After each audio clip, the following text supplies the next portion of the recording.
there are no objections granting the request of Congressman Paduano to allow former Mayor Jed Mabilog to deliver a statement before the Quad Committee, we will give you a short your opportunity to deliver your statement, but please make it short because the topic today is actually limited only to POGOs.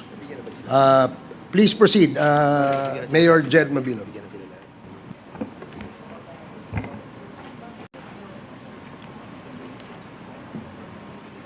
Mga iginagalang na mga miyembro ng Kamara de Representantes, Your Honors, good morning. Noong mga nakaraang linggo, nabalitaan ko po ang pagnanais na makapagsalita ako na maging resource person sa hearing ng Quad Committee. And I would like to take this opportunity to thank each one of you for allowing me to speak. Maraming salamat po. Napaisip ako nang marinig ko ang balita. Sabi ko sa sarili, ito na siguro ang tamang pagkakataon na malaya akong kukuha ng lakas ng loob at magsasalita ng katotohanan kahit ako pa ay natatakot at may pangamba sa aking buhay. Una po sa lahat, I declare that I was not and never will be a drug protector. I don't know personally nor did I benefit in any way from any illegal drug personality in Iloilo or anywhere else. After 7 years of exile, dahil sa napolitika at walang basihang mga akusasyon, kaliwat ka ng mga paratang at higit sa lahat mga banta sa aking buhay at sa buhay ng aking pamilya, narito po ako ngayon at humaharap po sa inyo. Naging kabataang barangay chairman, number 1 city councilor, vice mayor, at mayor in 2010, 13, and 16. And was fortunate to have been chosen as the top 5 world mayor in 2014. That also included the former president as a nominee. In the campaign against illegal drugs, as mayor and as mandated by law, I am aware of my authority to set local policies and priorities related to crime and drugs. I'm also aware that under the law, the PNP and PDEA handle crime investigation and response, and the combating of drug trafficking and enforcement of drug laws, while the mayor relies on the police and PDEA to implement them.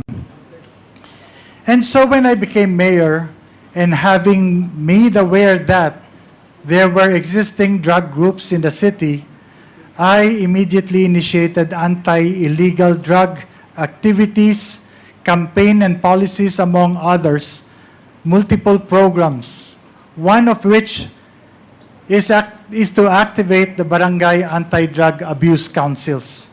In 2014 po, according to PDEA, Iloilo City was the first in the country to have 100% of its BADAC activated. In the 6 years that I have been mayor of Iloilo City consistently received national recognitions from PDEA and the PNP in the years 2014, 2015, 2016, and even in 2017 for the comprehensive programs including rehab, logistical support to the PNP and PDEA in their drive against illegal drugs. Since the existence of these drug syndicates in our city was deeply rooted, I relied on the expertise of the local PNP and regional PDEA to deal with these groups while I focused on the socio-economic programs that would address the root causes of poverty that expose the vulnerable population to cope against the evils of illegal drugs. But all of these efforts were ignored by the Duterte administration. Kung matatandaan po ninyo, nagsimula ang lahat ng ito nung bigla na lamang na isama ang mga pangalan sa PRRD narcolist ng Administrasyong Duterte. Isang listahan naglalaman ng mga pangalan ng mga kilalang public official na di umano ay sangkot sa illegal na droga, mga paratang na walang basihan, at kahit kailan ay hindi naman napatunayan. As a matter of fact, until today, there are no drug-related cases that have been filed, especially in the legal courts, against me and my person. Pero kung inyong titingnang maigi, isinama ang pangalan ng kalaban sa politika sa isang validated list ng mga drug personalities sa kasunod na PRRD list. Sa kabila ng mga questionableng impormasyon, walang validation o confirmation man lang na ginawa kahit na anumang ahensya ng gobyerno sa Malacanang initiated list. Itong PRRD list, di umano, ay naging hit list. Sa isang public forum ng PIDEA noong 2018, mismo ang Regional Adjudication Committee o tinatawag na RAC ay nagsabi na wala yung pangalan ko sa kanilang listahan. While in the Iloilo City Anti-Drug Abuse Council meeting, then PIDEA 6 Regional Director Hil Pabilona and Iloilo City Police Director Colonel Remus Canieso officially ang nagpatotoo na wala rin ang pangalan ko sa drug list. Ngunit, nanatili ang listahan sa kanilang mga record. Hanggang ngayon, lahat ng mga paratang at akusasyong ibinabato sa akin ay patuloy na sumisira sa aking reputasyon at pati na rin ang reputasyon ng minamahal kong Iloilo. Dahil sa seryosong banta sa aking buhay, napilitan po ako na hindi bumalik from an international speaking engagement in Japan at lisanin ng aking pamilya ang bayang buong pagsisikap naming itinaguyod ng may dangal. PRRD even assigned Lieutenant Colonel Espenido to Iloilo and announced with the threat, mabubuhi pa kaya siya? Ibig sabihin in Tagalog, mabubuhay pa kaya siya? Referring to me. Pinalad po ako na meron akong speaking engagement sa isang international conference sa Japan, kaya nakaalis ako ng bansa. Paulit-ulit ang pagbabanta ni Presidente Duterte sa media, harap-harapang sinasabi, papatay daw ako. So when government killed him, we started to dig and we found the bones of the policeman still in their uniform. And so we had to take him out. I said, go and take him out. The mayor of Iloilo City, I identified him. This is broadcast nationwide. I said, you're next. You're next. Sana ang mayor ninyo dito?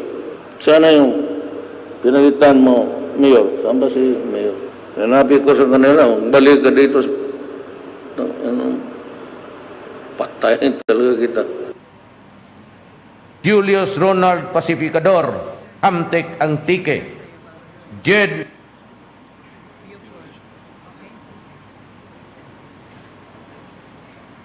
At alam po nating lahat, hindi lamang po ito basta-basta pagbabanta.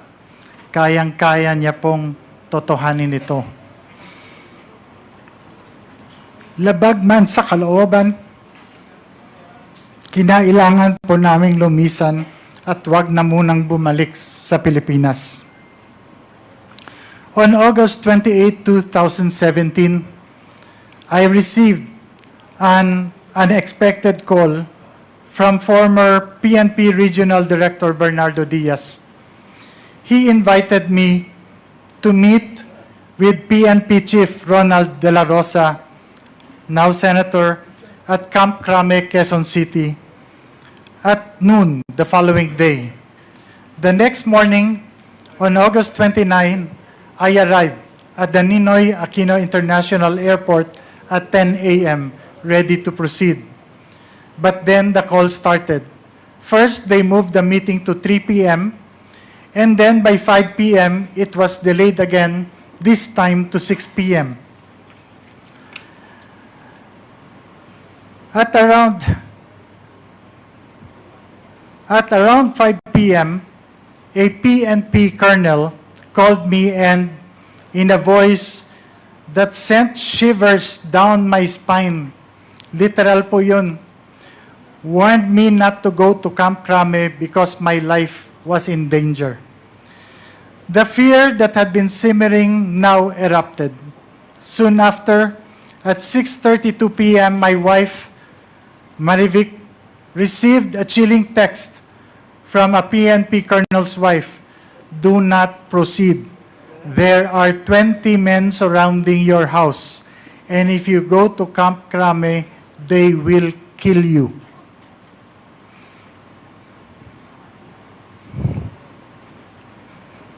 The terror was paralyzing. I couldn't believe it. My life and my family's life was hanging by a thread.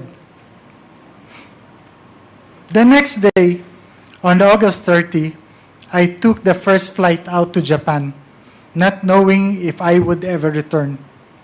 Upon arrival, I received a message from General Diaz to call a number. Using a public payphone, I made the call and spoke to General Bato, who expressed his sympathy. He was talking to me in Bisaya. He told me he knew I was innocent, that I wasn't involved in illegal drugs, and he promised to help me. His words brought a brief moment of hope. I told him I would finish my work abroad and return to meet him, but he urged me to be careful, repeating his pledge to help. Just after that call, my Philippine cell phone rang. This time, it was another general. His voice was grim. Mayor, do not return. Your life is in danger. The accusations against you are all fabricated. But if you go to Crame, you'll be forced to point fingers to an opposition senator and a former presidential candidate as drug lords. The weight of the conspiracy against me was unbearable. This general couldn't live with the guilt of seeing me killed, he said, and warned me to destroy my Philippine SIM card and phone immediately, and told me because my phone is going to be wiretapped. My hands trembled as I realized how close death had come. I knew then that I was no longer just a target. I was in a battle for my life. Dumiretso po kami sa US at nag-apply ng political asylum. Mapalad po kami na pinagkalooban kami ng US ng political asylum. It took 15 months for them to investigate and see the validity of us not being involved in illegal drugs, and all these accusations are all false.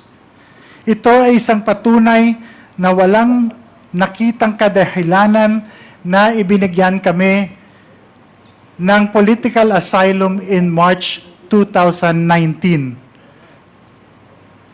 Masakit at malungkot, ngunit napilitan akong lumisan mula sa aking sinumpaan tungkulin sa aking pamilya at sa kababayan kong Ilonggo, na sinumpaan kong pagsilbihan, hindi dahil sa nagkasala ako, kundi dahil nanganganib na po ang aming buhay. I come before you today not merely to recount my sufferings, but to highlight a critical flaw in our system, one that allows law enforcement agencies to be weaponized for political purposes. That illegal drug trade stems from the ills of our society, from poverty to corruption of government institutions, including our law enforcement agencies. By using state institutions to carry out personal vendettas or silence perceived enemies, undermine the foundation of justice and democracy in our country. Sideline. No individual should be allowed to wield such unchecked authority regardless of their position or power. Ang karanasan at ng iba pang mga katulad kong biktima, lalong-lalo na ang mga mayors na pinagbintangan, ay ang nagmulat sa amin sa mga pagkukulang at kakulangan ng ating law enforcement agencies. Kailangan mapatibay pa ang mga institusyon ito upang hindi basta-basta magamit o maimpluwensya ng politika. Masigurong makakapagsilbi ng may integridad, walang kinikilingan at may respeto sa batas. Ang panawagan po namin sa inyo, manguna po ang hustisya at magkaroon ng reforma sa ating sistema, partikular sa pamamalakad ng ating law enforcement agencies. Accusations must be duly validated and authenticated first before any public announcement to avoid shaming and destroying the honor, reputation, and good image of hardworking and innocent persons. Higit sa lahat, panagutin ang mga umaabuso sa kapangyarihan. Sana ang nadanasan naming paghihirap na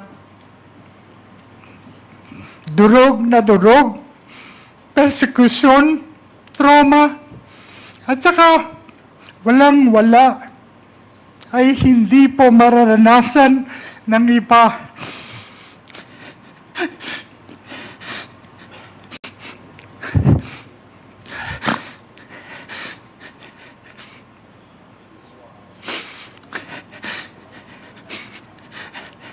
At mananaig ang katotohanan at hindi ang pamumulitika o personal na interes ng ilan. Pasensya na po. Maraming salamat po sa Quad Committee dahil 7 taon po. Nahihirap talaga po.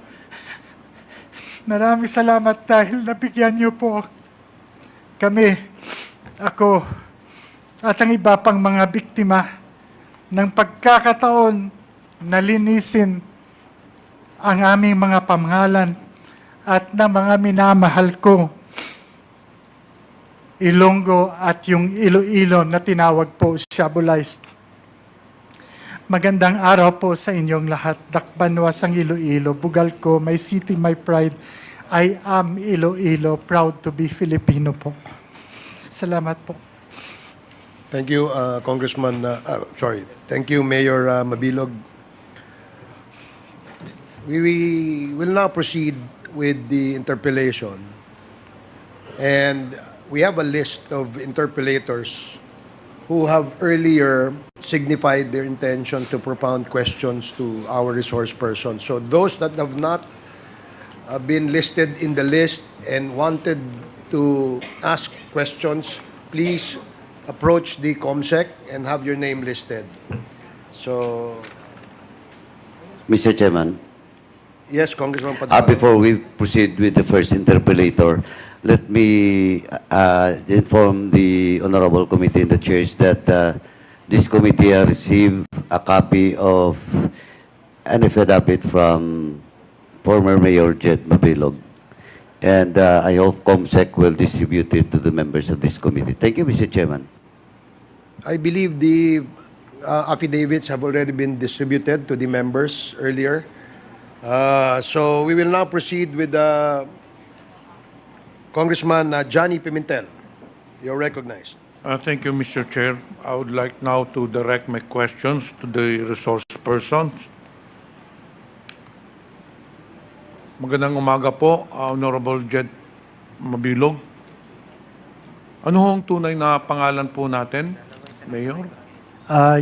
Your Honors, yung tunay na pangalan ko po ay si Jed Patrick Escalante Mabilog. Ano po ang palayo po natin? Ano ang tawag ng mga kaibigan sa inyo? Your Honors, Jed po. Okay, Jed. Saan ka nakatira ngayon, Jed? Pero siguro for security reasons, ayaw mo munang i-divulge yun, hindi po ba? Opo, Your Honor. Anyway, dito po tayo sa sinumpaang salaysay mo. Meron ho kayong sinubmit o sinumite dito sa komitiba. Ang yung affidavit po ninyo dated September 18, 2024. Hindi po ba? Opo, Your Honor. Ito bang sinumpaang salaysay mo ay pinatutuhanan mo ang lahat ng nakalagay dito? Yes, Your Honor. Wala po bang nag-udyok sa'yo?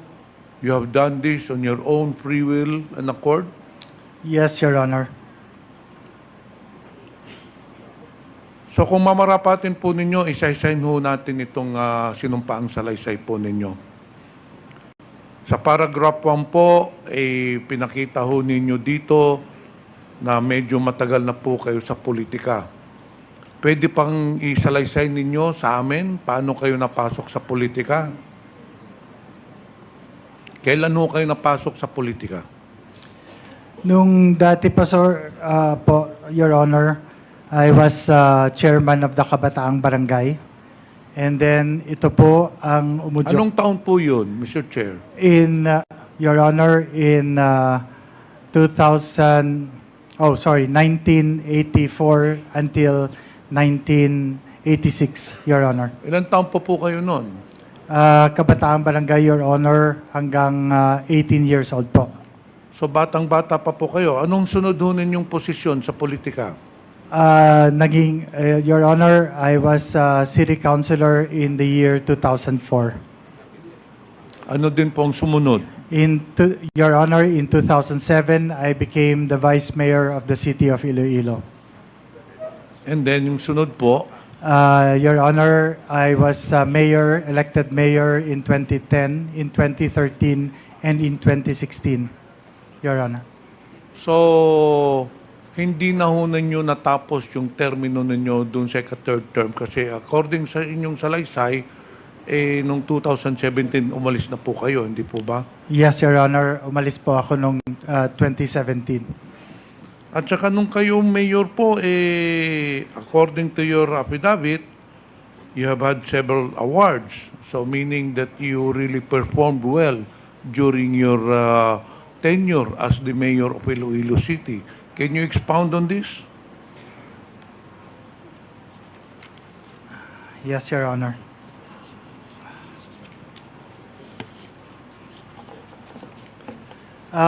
Your Honor,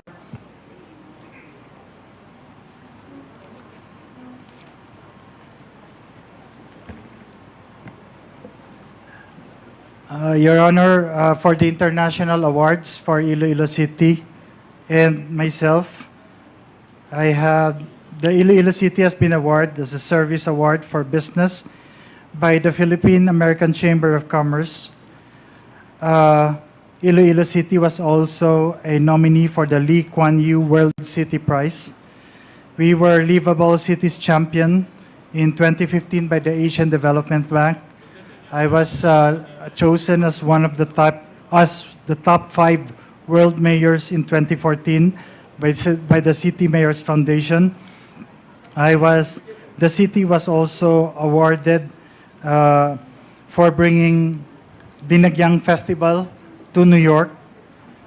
Iloilo City was also given the Gold Award for the Iloilo River Development Project by the 2010 International Livable Communities in Chicago, USA. Iloilo City has the Silver Award for Iloilo River Development Initiatives, Silver Award for the Iloilo Dinagyang Festival in the 2011 Livcom Awards, a second in the Thies River Prize Awards in Brisbane, Australia, and was shortlisted as top 77 in the 2012 New 7 Wonder Cities of the World. Those are the international awards, Your Honor. For the national awards, we have 33 awards, national awards, and among which are the being recognized by PIDEA for our illegal drugs, illegal drugs campaign, Your Honor, for the years 2014, 2015, 2016, and 2017, Your Honor. Among others, Your Honor, would you like me to read the 33? No, I think Yes, Honor. that is enough. Yes, Mr. Honor. Chair, the fact that the statement of Jed Mabilog has proved that he was indeed a performing mayor. The fact that he has received international awards, local awards, nagpapatunay lang po na ginampanan ni former Mayor Jed Mabilog ang his role and duties and obligations as a mayor. So there is no question, Mr. Chair, based on the awards that he has told us that he was indeed a good public servant. Ngayon, dito po tayo sa paragraph 3. Kung babasahin ko po at kung pwede, paki-explain po sa amin. Despite my hard work and dedication to public service, I was unjustly and baselessly included in former President Duterte's so-called narcolist. This inclusion was made without any evidence, investigation, or due process. Mr. Mabilog, Yes, Your sa Honor. tingin ho ninyo, bakit kayo nasali dun sa narcolist? Thank you, Your Honor. Actually, Your Honors, I really made several attempts to see then President Duterte just to ask kung ano po talaga ang reason kung bakit po ako naisama sa lista. So, Your Honors, So nakausap mo pa si... hindi ko, never ko po siya nakausap. Okay, so tuloy mo. So, gumawa na lang po ako ng assumptions ko for what these reasons are. Kasi there are several instances, Your Honor, that could probably lead to this.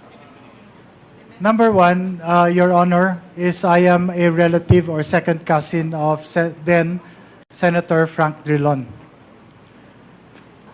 Number two is nung nagkaroon ng rally sa Iloilo City during the campaign, namatay po yung kanilang nagkaroon sila po ng brownout. And isinisisi po sa mayor sa akin po, Your Honor. Third po, there was an attempt before na gusto niya po makipagkita sa akin during the campaign. But unfortunately, I was not able to meet him because I was on official travel to Manila for a big project, which is the expansion of the national highway. And one of the big projects there was to bring down the black spaghetti wires along the highway. And so I have to meet the PLDT executives to request them to finance the bringing down of their lines. Kasi malaki po yung amount na mag-i-involve. Kanila naman po ang linya, so sila na po nakaset na po yun to meet po the executives of PLDT. So I wasn't able to meet him, sir. Bakit, Mr. Chair, Mr. Mabilog, bakit sa tingin nyo gusto makipagkita sa inyo the former president? I think, Your Honor, I think gusto lang po na sa pagkakaalam ko po, Your Honor, he was going around and was trying to meet with all the other local chief executives. Ito ba ay presidente na po siya Hindi o sa panahon pa ito ng eleksyon? Sa panahon pa po ng election, Your Honor.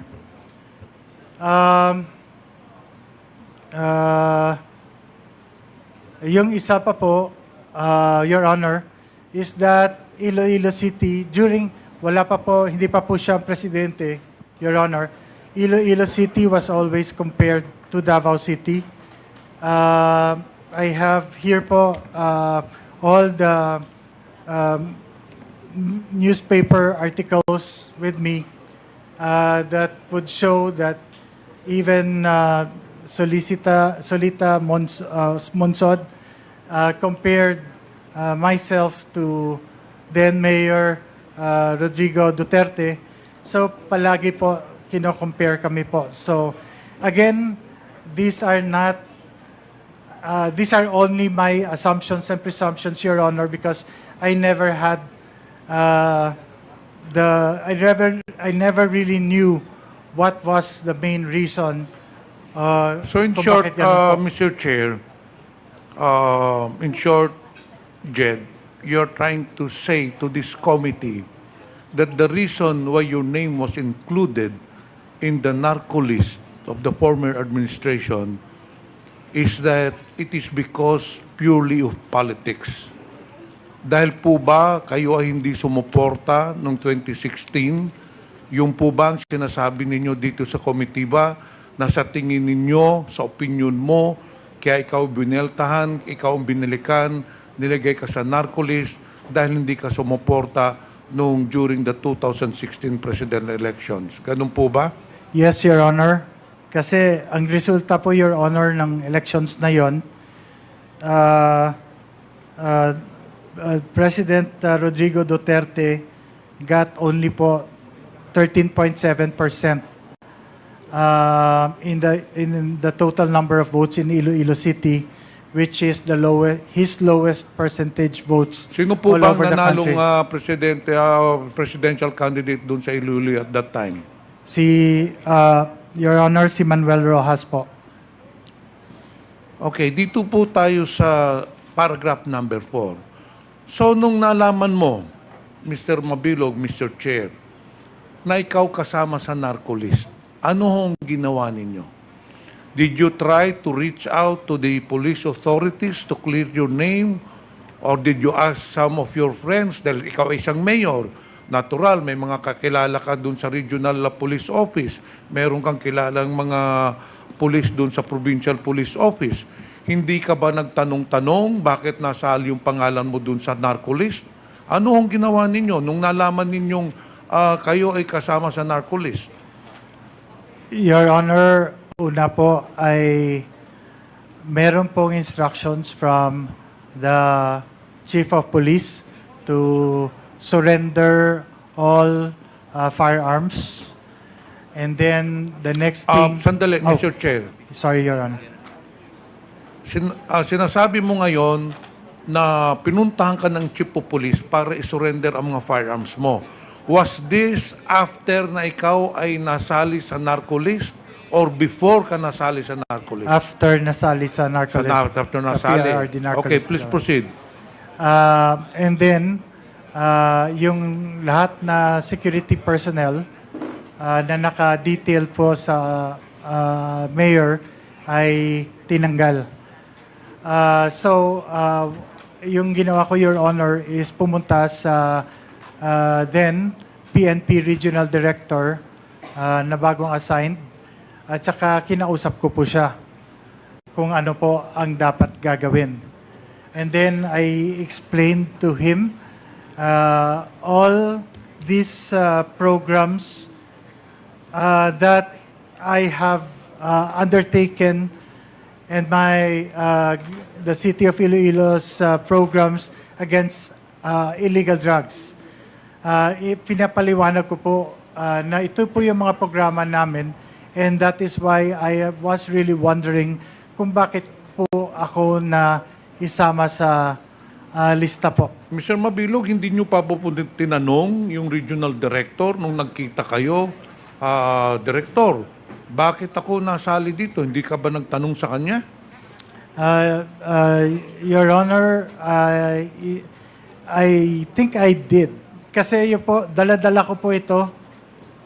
Meron po akong compilation po, executive summary of the Iloilo City Anti-Illegal Drug Programs from 2010 to 2016. Ibinigyan ko po sila ng kopya kasi I always have this.